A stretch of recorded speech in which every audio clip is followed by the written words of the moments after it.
Welcome to Udayam news. Narasaraopet 2 town CI Prabhakar Rao ధైర్య సాహసాలకు అభినందనలు తెలిపిన పల్నాడు జిల్లా డిజిటల్ మీడియా జర్నలిస్టులు. నరసరావుపేటలో నిన్న రాత్రి జరిగిన ప్రమాదవశాత్తు కరెంటు స్తంభంపై కూలి కరెంటు స్తంభం నేలవాలిన దుర్ఘటనలో గాయాల పాలైన క్షతగాత్రులను ఎంతో ధైర్య సాహసాలతో ప్రాణాలను సైతం లెక్క చేయకుండా కరెంటు స్తంభంను పక్కకు నెట్టి హుటాహుటిన ఆసుపత్రికి పంపించి వారి ప్రాణాలను కాపాడిన నరసరావుపేట 2 టౌన్ సిఐ ప్రభాకర్ రావు గారికి పల్నాడు జిల్లా డిజిటల్ మీడియా జర్నలిస్టు సోదరులు మరియు గాయాలు పాలైన బాలుని కుటుంబ సభ్యులతో కలిసి చిరు సత్కారం చేశారు.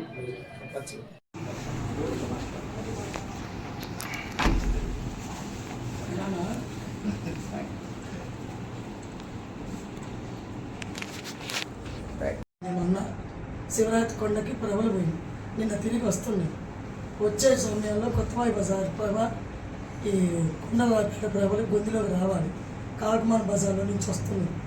వచ్చే టైంలో అక్కడ పాట కచేరి ఆపమంటే సార్ ఆపకుండా వాళ్ళు ఇష్టం వచ్చినట్టు తాగి వాళ్ళు ఇష్టం వచ్చినట్టు గొడవ తీశారు. సార్ వచ్చి అరిశారు అందరినీ. వాళ్ళ ఉద్యోగం ధర్మంగా వాళ్ళు అరిశారు. అరవాలి. అరవపోతే మిగతా వాళ్ళ పరిస్థితి ఏంది? ఆ టైంలో ప్రభ కరెంటు స్తంభానికి తగిలి దానికి వెళ్ళినప్పుడు ముగ్గురికి ఇబ్బంది ఉంది. ఆ సమయంలో సారు మా మనవాడిని తీసుకొచ్చి తెలిసిన అబ్బాయి తేజ ఉన్నాడు, మావాడు అబ్బాయి. సార్ అబ్బాయి మా అబ్బాయి అని చెప్పి తీసుకెళ్ళి గబగబా ఆసుపత్రిలో జాయిన్ చేశారు. రాత్రి సిఐ గారు మా అబ్బాయిని చూసి వచ్చి ఉండి మాకు చాలా హెల్ప్ చేశారు. దేవుళ్ళలాగా మాకు కాపాడి 1 గంట దాకా ఉన్నాడు. 1 గంట దాకా మా దగ్గరే ఉన్నారు. ఆ టైంలో శివయ్య పార్కు ఈ రూపంలో మా ఇంటికి తెచ్చారు. ఇంటికి తెచ్చారు. ఏం కాదులే మా తమ్ము అది దానికి మనం బాగానే ఉంటుంది అబ్బాయికి. నేను మళ్ళీ వచ్చి అబ్బాయిని చూస్తాను. వచ్చి పోలీసులు అందరూ దేవుళ్ళు ఎవరో ఉంటారు అనుకుంటారు జనాలు. పోలీసులు అంటే ఇదే అదే కాదు, ఎంతో మంది మంచి వాళ్ళు ఉన్నారు. ఇలాంటి వాళ్ళు ఉంటే మరి బాలాంటి పిల్లలు ఇంటికే వచ్చేది. ఏమన్నా జరిగితే ఏంది? ఎంతవరకు అంటున్నారు కూడా నేను మా పరిస్థితి అంటుంది.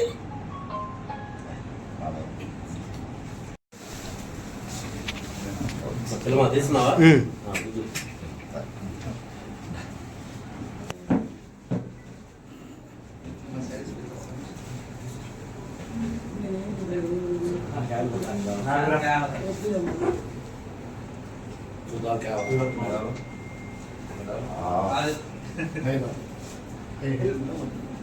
నాకు నేను చేసింది ఏం లేదమ్మా. నా ఉద్యోగం నేను చేశాను అంతేను.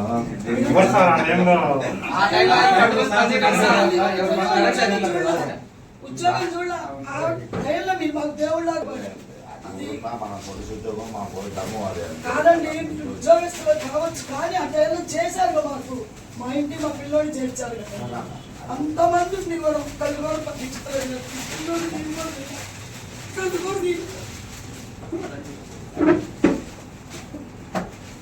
సరిపోతుంది.